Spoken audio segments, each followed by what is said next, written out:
On Christmas morning, my mother looked me in the eye and said, "This isn't your home anymore." Her voice was sharp final. No raised voices, no tears, just cold detachment, wrapped in cinnamon and pine. I stood in the middle of the living room holding a red folder. Around me, the people I had called family pretended not to flinch. For years, I had paid the bills, kept their secrets, and silenced my own needs in the name of loyalty. They thought they could cast me out like a worn coat quietly, permanently. But I hadn't come empty-handed. I bent down and placed the red folder beneath the Christmas tree. The room fell silent. They weren't ready for what I had brought. They had pruned the family tree. Now, it was my turn. My name is Natalie Carter. And for most of my life, I was the good daughter, the quiet achiever, the fixer, the one who didn't ask for much, and gave everything she had. Growing up in a small Ohio town, I was the middle child, not in birth order, but in presence. My older sister Chloe was the golden one, all charm and sparkle. My younger brother Leo was the baby, endlessly coddled and forgiven. And me? I was the steady heartbeat of the house, silent, dependable, forgettable. My mother, Evelyn, was the kind of woman who carried herself like royalty, even when the bills piled up on the kitchen table. "Presentation is everything," she used to say, applying lipstick before answering the door for the mailman.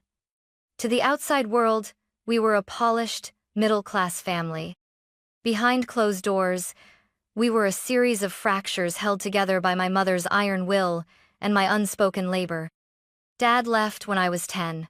No note, just an empty closet and a voicemail that said he needed space.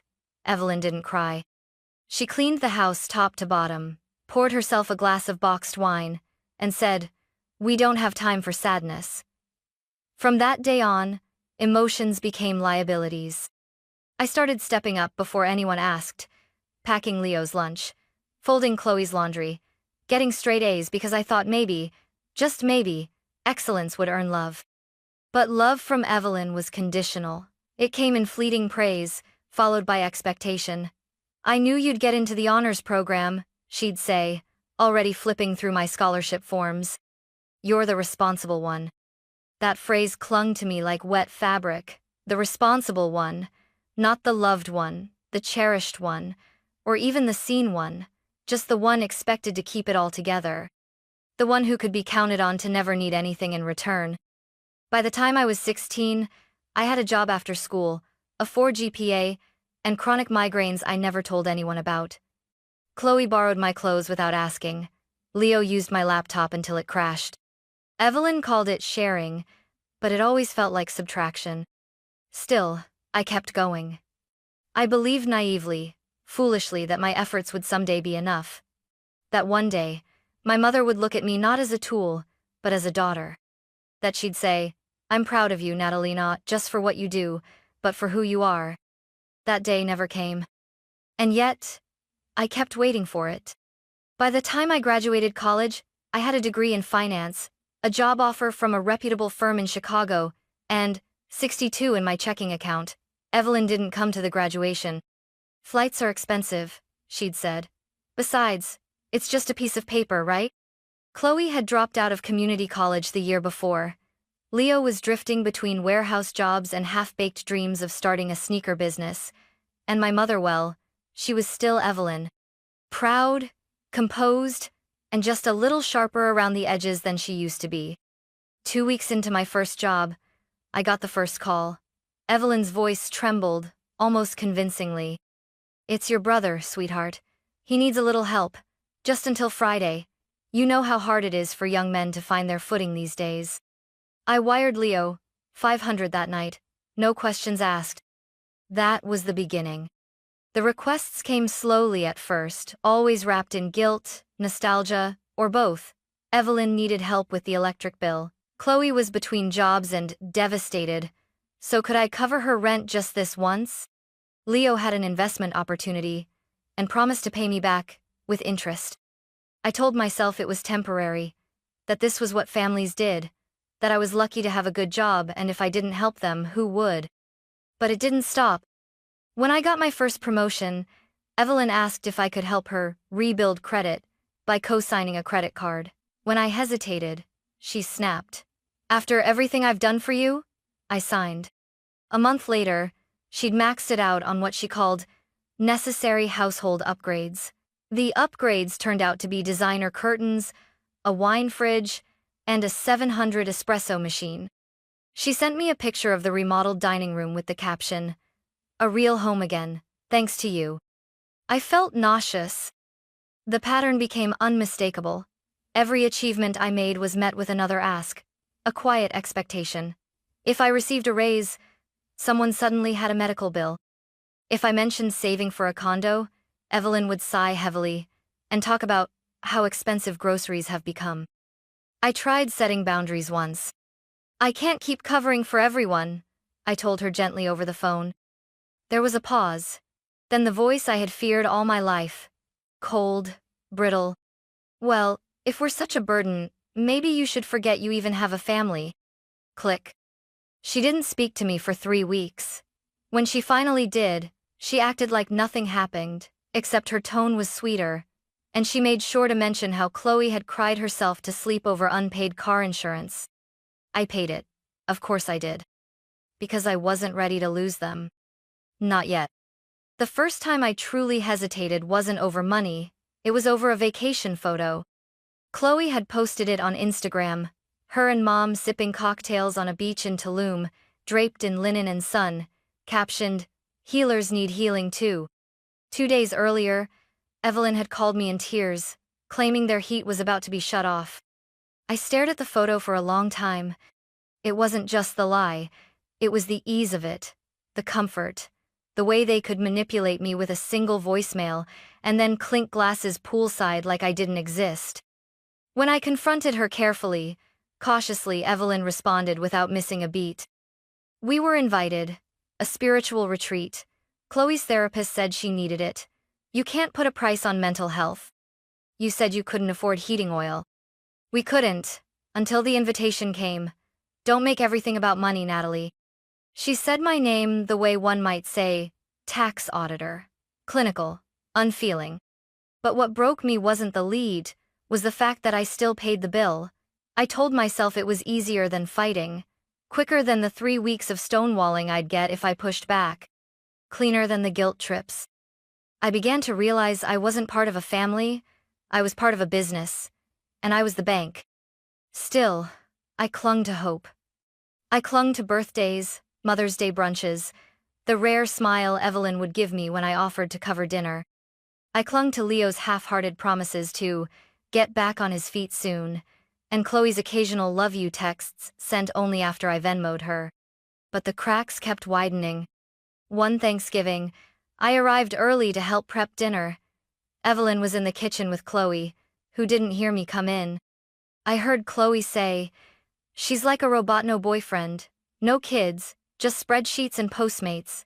If she wasn't so useful, Mom would have dropped her years ago." My mother didn't scold her. She laughed. It was a soft, amused chuckle. As if I were a character in a story they were rewriting in real time. I backed out of the house quietly, drove around for 2 hours, then returned with a forced smile and a bottle of wine. No one noticed I'd been gone. Later that night, I stood in the guest bathroom staring at my reflection, wondering when I had disappeared. How long ago had I stopped being a person to them? I thought about my savings account empty, my dreams of buying a home postponed indefinitely, my social life non-existent, all sacrificed for people who would trade me for a weekend in Mexico. That was the night I opened a blank document on my laptop and titled it, "The Red Folder." I started with receipts. Not just metaphorical ones, the actual receipts, the Venmo transfers, the credit card bills. The emails that began with, "Sorry to ask again," and ended with, "I'll pay you back next month." I scrolled through years of bank statements with a sick feeling in my stomach, highlighting every payment that had gone to my mother, Chloe, or Leo. The number climbed fast. $400 for Chloe's rent in Denver. $250 to cover Leo's truck repairs.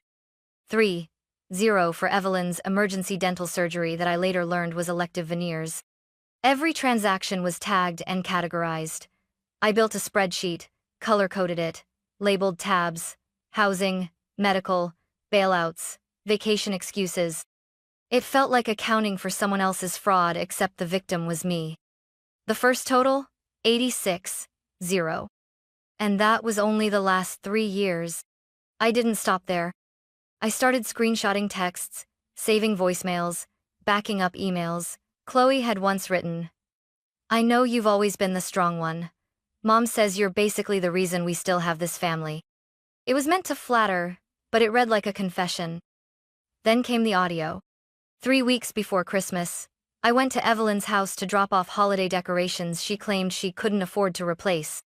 I walked in early without knocking, like always, and caught the tail end of a conversation. Leo's voice. "She's like a loyalty program. One text and she hands over cash." Chloe. "I call her the family fund. God, imagine if she ever woke up." Evelyn laughed and said, "She won't. She needs us too much. That's the beauty of it." I stood there, invisible in the hallway, breath caught in my throat. That night, I bought a small voice recorder online. I started documenting everything: their tone, their language, the smugness, the confidence that I wouldn't push back. And the truth was, I almost didn't. Not because I was scared of them, but because I still wanted to be wrong. I wanted some hidden, noble reason for the lies. I wanted the story to shift at the last second. But it didn't. Instead, Evelyn texted me a week before Christmas. "Chloe's hosting this year, but we decided it would be better if you didn't come too early. We want to make it more relaxed this year." No explanation, no warmth, just distance. But I was already prepared. By then, I had retained a lawyera, sharp, precise woman named Miles Torres, who specialized in familial financial abuse. She read through my folder, eyes narrowing as she flipped through spreadsheet pages and printed receipts. "This isn't messy," she said. "It's airtight. What happens if they deny it?" Her smile was razor-thin. "They won't. But if they do, we have options." I didn't sleep much the night before Christmas Eve. Instead, I printed the documents, packed them neatly, labeled each section, and slid them into a crimson folder with a brass clasp. It was time to stop surviving their version of love and start confronting the truth. It was snowing when I pulled into the driveway of my mother's house that Christmas morning. Thick, quiet flakes blanketed the lawn and softened the edges of everything. The wreath on the door sparkled under the porch light. Inside, I could hear laughter, Chloe's high and bright, Leo's low and lazy. For 1 second, I let myself hope. Maybe this year would be different. Maybe they'd say thank you, a real one. Maybe someone would ask me how I was doing and mean it. I stepped inside with a bottle of wine in one hand and the red folder tucked neatly in my leather bag. Evelyn greeted me with a tight smile and an air kiss. "Natalie," she said, her tone clipped but cordial, "you're just in time for breakfast." Her sweater was embroidered with tiny silver doves. She looked like a holiday card. Leo nodded at me from the couch, already halfway through a mimosa. Chloe barely looked up from her phone. The table was set impeccably. Silver flatware, white linen napkins, candles flickering between crystal glasses. Everything appeared perfect, polished, curated. But under the surface, something was off. Conversations stopped when I entered the room. Evelyn gave quiet, calculated glances toward Chloe, who offered a tight-lipped smirk. Leo, for once, seemed unusually interested in his eggs. I sat down at the far end of the table, trying to shake off the tension. "The table looks beautiful," I offered. "Chloe did it," Mom said quickly. "She wanted to make things extra special this year." There it was again, that phrase. This year. As if something had shifted. As if I didn't know what was coming. After breakfast, we moved to the living room for gifts. Chloe handed me a poorly wrapped box with a sarcastic bow. Inside was a novelty candle labeled "Burnt Out," scent of overcommitment. Leo gave me a coffee mug that read, "Financial Advisor," because miracle worker isn't a job title. I almost laughed at the irony. My gifts, in contrast, were carefully chosen. A signed first edition novel for Leo, a silk scarf Chloe had once admired, a gift card to Evelyn's favorite spa. They unwrapped them without comment. Then Evelyn cleared her throat. "There's something we need to say," she began. Chloe and Leo sat up straighter, as if on cue. I knew the speech was coming, but nothing prepared me for the words. "This isn't your home anymore." It hit me like a slap. "We've decided," she continued, "that some space would be best. You've created tension with your conditions, your expectations. It's not healthy." Chloe chimed in, "Honestly, Natalie, it's been exhausting. All your boundaries and respect talk." Leo shrugged. "We just want peace, you know."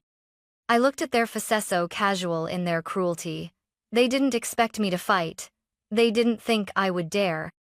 I exhaled slowly, reached into my bag, and pulled out the red folder. I didn't say a word. I walked across the room, bent down, and slid it under the Christmas tree like a final gift. The room fell completely, utterly silent. They weren't ready. But I was.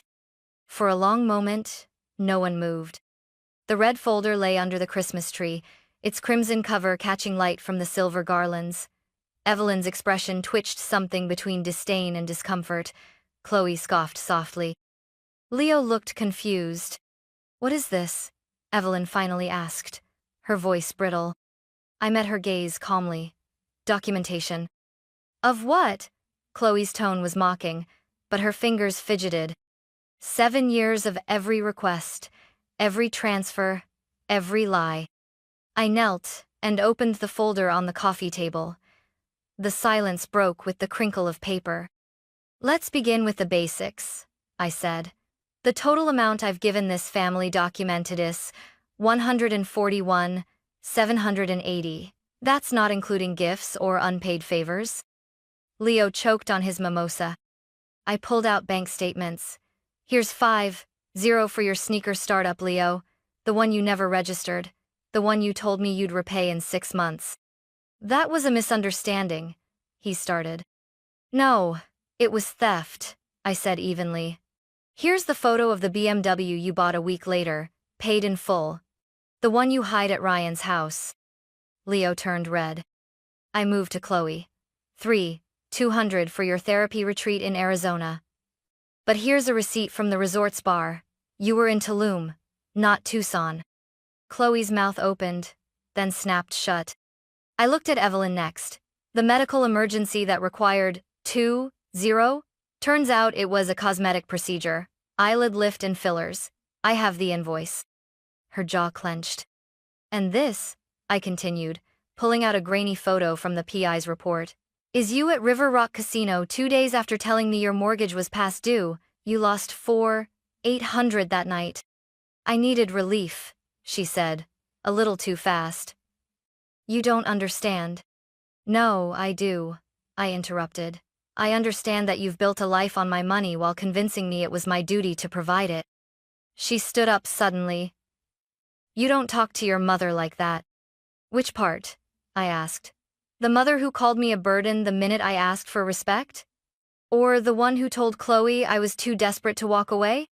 Chloe narrowed her eyes. "You recorded us?" I nodded and pulled out the recorder. I clicked play. Their voices filled the room like ghosts returning. "She won't stop. She needs us too much. She's like a loyalty program. If she ever woke up, we'd be screwed." The room stiffened with shame. "I wasn't supposed to hear that," I said softly, "but I'm glad I did. It saved me." Evelyn's face darkened. "This is a betrayal." "No," I replied. "This is a reckoning." I reached for the final documenta letter prepared by my attorney. "You have 2 options," I said, distributing the pages. "Option 1. You sign legally binding repayment plans based on your income. You agree to group therapy. You stop contacting me for money. And if we don't," Chloe snapped, "then I file lawsuits for fraud and financial coercion. I have more than enough to pursue damages." Leo looked at the paper in his hands like it might burn him. Evelyn was silent. For the first time in my life, she looked small, tired. The performance had cracked. She sat down slowly, staring at the letter. "We're your family," she whispered. "No," I said gently. "Family doesn't use you until you break. Family doesn't laugh while draining your life dry." I stood and lifted the folder. "I brought this today not to destroy you but to end the cycle. I loved you all, but I won't fund my own erasure anymore." I turned to go. "You'll regret this," Chloe hissed. I paused in the doorway. "No," I said. "I regret waiting this long." No one followed me as I walked to the foyer. The red folder clutched tight in my hand like a shield.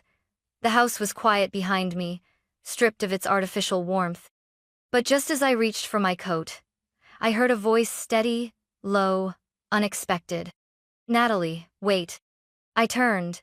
It was Rickme's stepfather, the man who had hovered in the background for years, neither cruel nor kind, a shadow in Evelyn's house. He stood just beyond the hallway, holding the document I'd given him. "I didn't know," he said, voice raw, "about all this." "You didn't want to know," I replied. "You let her tell the story she needed you to hear. It was easier that way." He didn't argue. "I thought you were just generous," he said slowly. "I didn't realize how deep it went. I'm sorry."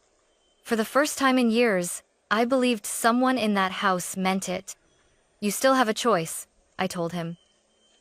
"You can help fix it, or you can sit back like you always have."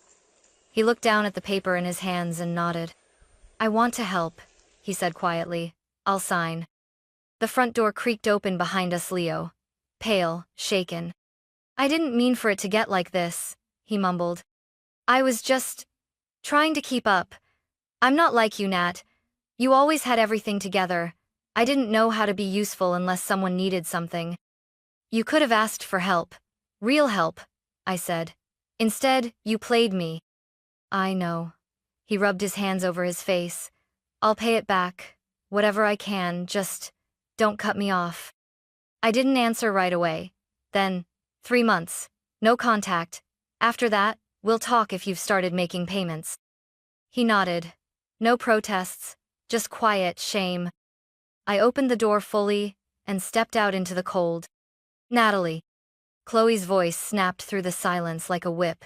She stormed out barefoot, still in her designer pajamas, holding her page of the agreement like it had personally insulted her. "You can't just threaten us with lawsuits and think we'll crawl back." "I'm not asking you to crawl," I replied, calm as the snow. "I'm giving you a chance to be accountable. If you can't take that, then we're done." "You think you're better than us because you have money?" "No," I said, "because I have boundaries." Her face twisted. "You'll die alone." "I'd rather be alone than used." Behind her, Evelyn stood in the doorway, arms crossed, saying nothing. "I gave everything I had," I said. "And today, I took it back." I turned, stepped into the snow, and didn't look back. 3 months passed. No calls, no messages, no late-night guilt texts or cryptic voicemails. The silence was unfamiliar at first, like walking into a house where all the furniture had been removed. But eventually, I realized it wasn't emptiness. It was peace. I moved out of my cramped apartment and bought a small condo on the edge of the city. 2 bedrooms, one with a window seat that got soft morning light. I filled it with secondhand books and thrift store furniture, not because I had to, but because I wanted a space that reflected who I was, not who I was trying to prove myself to be. I planted herbs on the balcony. I started cooking again. Not rushed, not out of obligation, but slowly, deliberately. I joined a local writing group and a yoga class. I said yes to invitations I once ignored, and no to anyone who made me feel like I owed them my time. I even began dating someone, Caleb, an architect with a calm voice and a quiet laugh. He never asked what I could do for him. He just wanted to know what made me feel most alive. The red folder now sits in the back of my bookshelf. I don't open it often, but I don't hide it either. It's not a relic of revenge. It's a monument to the moment I stopped shrinking to fit inside a family that only valued my utility. Evelyn never signed the agreement. Chloe sent a passive-aggressive email once that I didn't respond to. Leo has made 2 modest payments so far, and Rick, true to his word, has kept in touch, carefully, respectfully. No money asked, no expectations. That's all I ever wanted. Respect, recognition, a seat at the table I helped pay for. In therapy, I finally said the thing I'd never dared admit aloud. I kept trying to buy love from people who had already decided I wasn't worth it. My therapist nodded and said, "And now?" "Now I'm done paying for a place in someone else's narrative. This Christmas, I won't be attending any family dinners. Instead, I'll be hosting a potluck for the people I've come to call my chosen family friends who listen, who give without taking, who never once made me feel like my worth was tied to my wallet." I bought a new folder too. Not red. This one is navy, soft-sided, and it holds poems, letters, and photos from the past few months. Smiles that weren't forced, laughter that wasn't laced with strings. Freedom doesn't always come with fireworks. Sometimes it comes quietly, like snow falling outside a window, reminding you that peace isn't loud, it's simply true. I gave everything once. And now, finally, I'm giving something back to myself.